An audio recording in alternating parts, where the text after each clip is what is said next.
Olá, pessoal da Educa Web Radio. Hoje nós estamos aqui com dois grandes profissionais e docentes também, que é a professora Maria Virgínia e o professor Marcos Antônio de Andrade. Maria Virgínia, muito obrigado. Marcos, posso te chamar de Marcão? Por favor, fique à vontade, é um prazer, Fúvio. Então tá bom. Então, pessoal da Educa, hoje nós vamos fazer um bate-papo bem legal, falar um pouquinho, sobre um assunto que permeia todas as empresas, que é a questão do planejamento, a questão da organização, direção e controle. Mas antes da gente começar, professora Maria Virgínia, a senhora é graduada em matemática, é isso mesmo, professora? Pois é, meu querido Fúvio, Marcão. Pois é, eu me formei em matemática, aí eu tive a iluminação e virei administradora, porque eu fiz mestrado em administração na área de planejamento estratégico. Então, como o pessoal brinca, Virgínia, você veio para o lado da luz? Com certeza, é tanta luz que eu fico até ofuscada.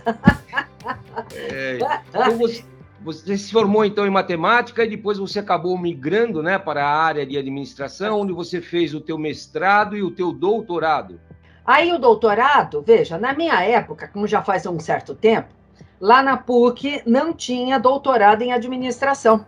Eu só tinha doutorado, eu podia fazer em ciências sociais ou em comunicação e semiótica. Como eu era da área de tecnologia da informação, então eu falei assim, vamos para a TI, tá? Na área de comunicação e semiótica. E lá fui eu fazer doutorado em comunicação e semiótica, certo? Que legal, Virgínia, que legal. E você tem aí uma vasta experiência também no mercado, né, Virgínia?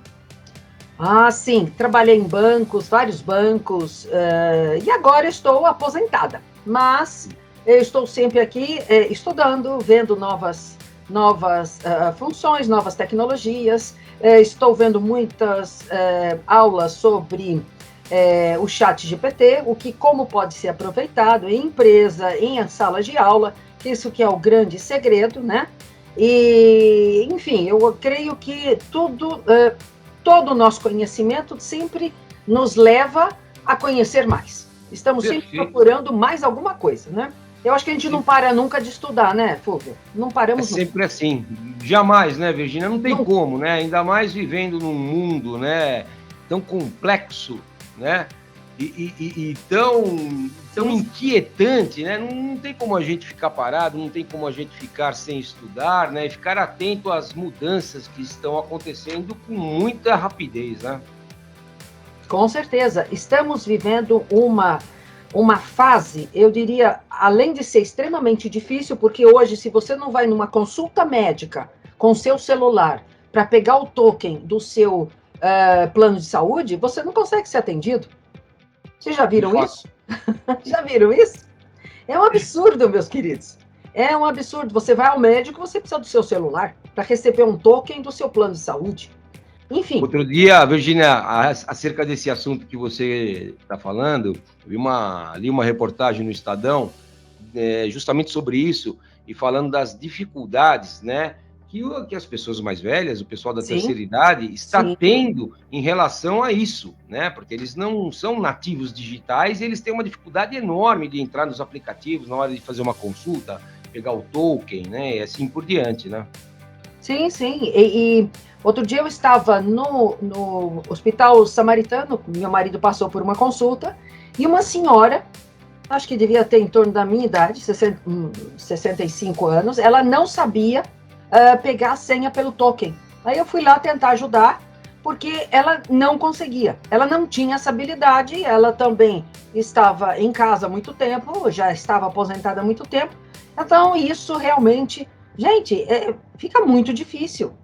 Nós conseguimos nos virar nos 30. Agora, um pessoal de mais idade, veja seus pais, se vocês têm pais vivos, enfim, é uma dificuldade. Agora, como você faz com uma pessoa da terceira idade que ela não sabe mexer num celular, conseguir mexer e receber token pelo celular?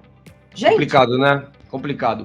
Mas vamos lá, estamos aqui também com o professor Marcos Antônio de Andrade, o Marcão, nosso amigo, nosso colega, que tem mais de 30 anos aí de experiência em bancos de grande porte, né, Marcão? Você passou pelo BBVA, pelo Bradesco, pelo Safra, você também atua, né, nas áreas de legislação cambial, parte de operações de comércio exterior. Fala um pouquinho, Marcão.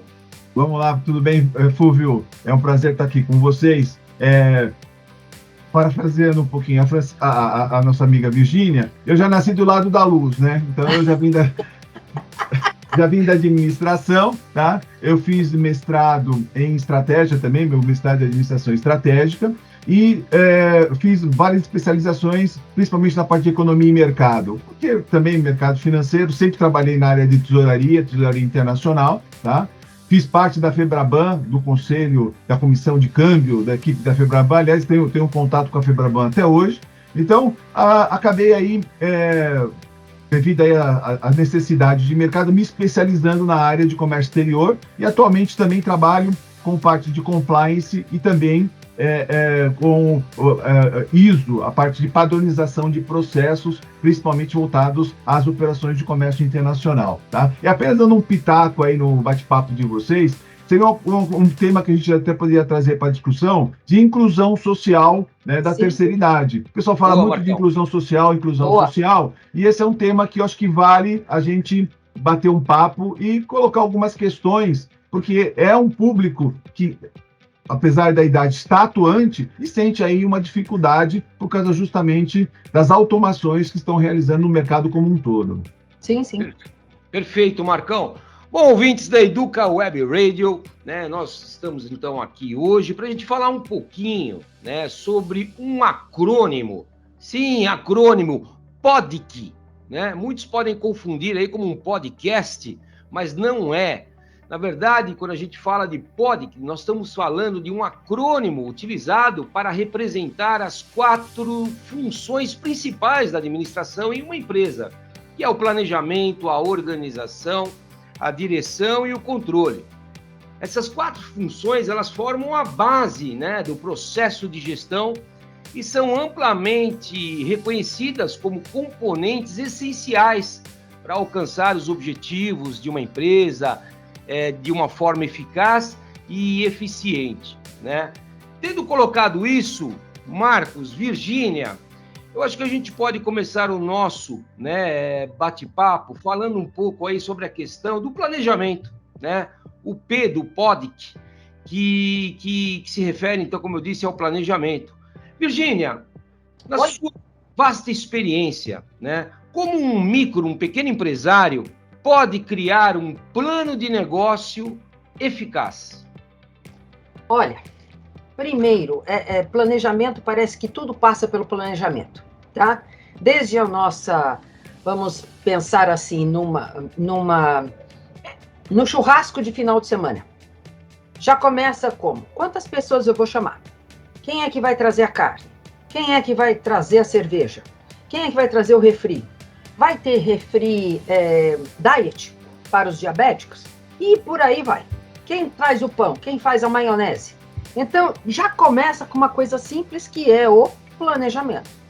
Quantas pessoas envolvidas em repor determinados produtos, tá? Na hora do nosso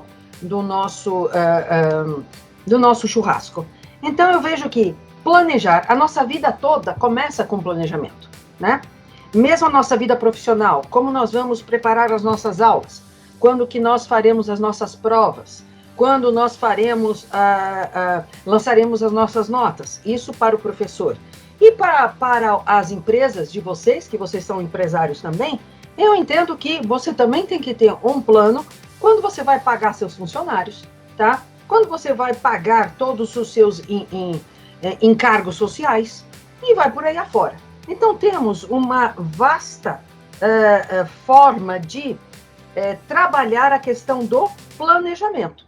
Podemos trabalhar não somente com ferramentas do Word, Excel, por exemplo, ou com outras ferramentas voltadas exclusivamente para o planejamento. Vai aí, Marcão, o que você acha de tudo isso? Eu gostaria de dar também o meu pitaco, pegando o seu exemplo do churrasco. tá? Eu entendo o seguinte, hoje em dia, principalmente para atender aí uma microempresa, até mesmo uma pequena empresa, existem algumas ferramentas, tá? Como, por exemplo, o Canvas. Hoje você tem recursos da internet gratuitos, o próprio Sebrae hoje, ele disponibiliza para que você acesse, mesmo sem ter uma assinatura, um modelo estrutural de Canvas, aonde você, com base nesse exemplo que você colocou do churrasco, você comece a colocar esses pontos para você identificar o que a gente chama o que você pode apresentar como um diferencial. Fazendo uma analogia ao churrasco, se você não tiver um bom churrasqueiro, tá?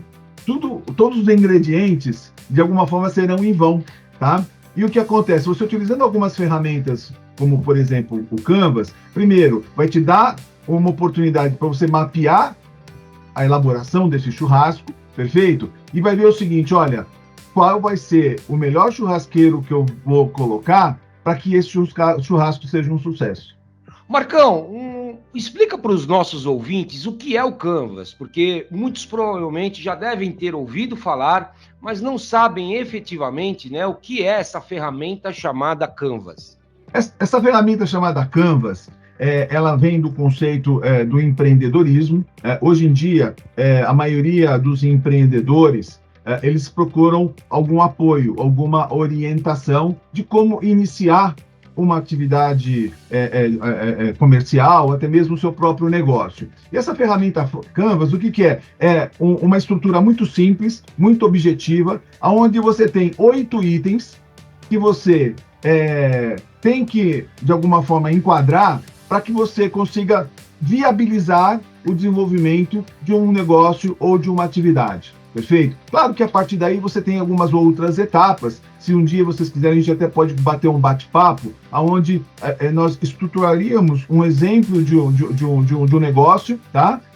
Utilizando a ferramenta Canvas. Mas ele é muito simples. A gente usa, inclusive, nas nossas aulas, principalmente de empreendedorismo, tá? Essa ferramenta, e os alunos têm uma facilidade muito grande de entendê-la e principalmente aplicá-la.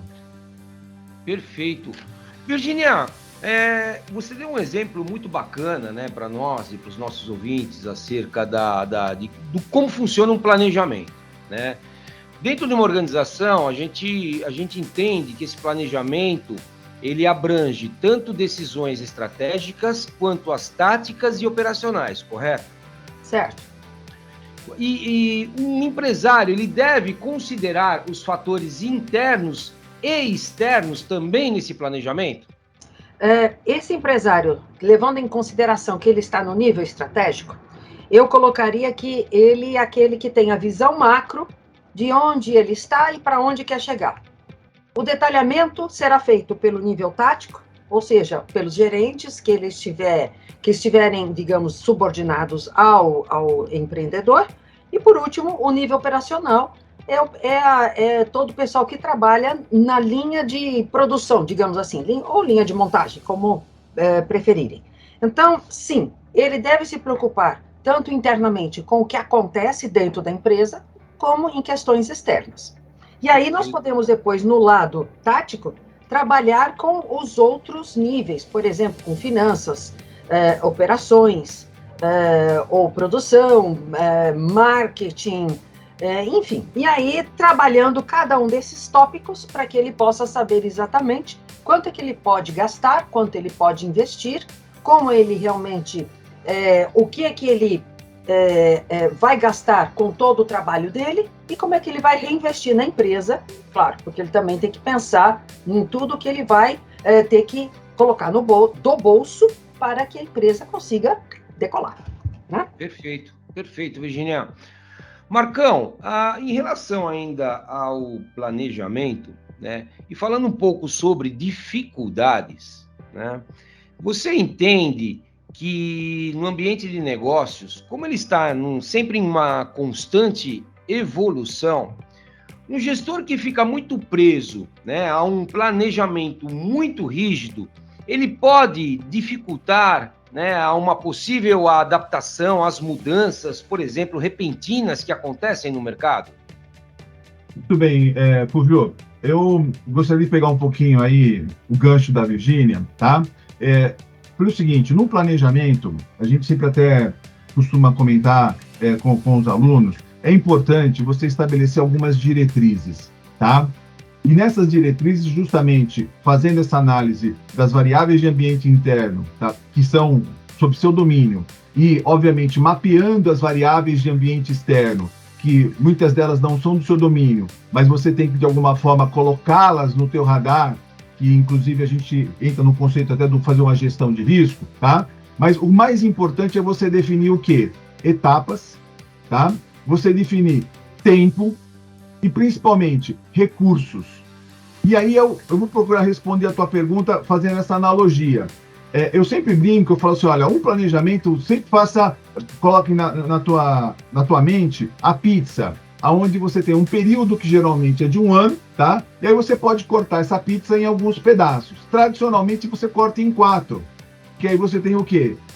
A cada 3 meses, você vai ter que ter uma preocupação inicial de estabelecer metas para que você possa alcançar dentro desses 3 meses, perfeito? Os recursos que você pretende utilizar para atender os seus objetivos, e aí você faz o quê? Os acompanhamentos. Por quê? As variáveis de ambiente externo, elas de alguma forma vão impactar a tua operação em cada um desses quadrantes. Então você mapeando e identificando o quanto essas variáveis vai estar impactando os seus objetivos, dentro, obviamente, de cada quadrante, vai lhe possibilitar o quê? Fazer um acompanhamento mais próximo daquilo que você pretende obter, tá? E quando surge uma dificuldade, ou até mesmo algo novo no seu cenário, você consegue o quê? Identificar alternativas para tentar superar essas dificuldades sem perder o foco dos objetivos que você está estabelecendo. Perfeito, perfeito. Bom, estamos aqui com a professora Maria Virgínia e o professor Marcos Antônio de Andrade, nesse bate-papo bem bacana, falando um pouco sobre o mundo das empresas, né, e como que um gestor deve se portar. Nós vamos fazer um breve intervalo e já já nós voltamos.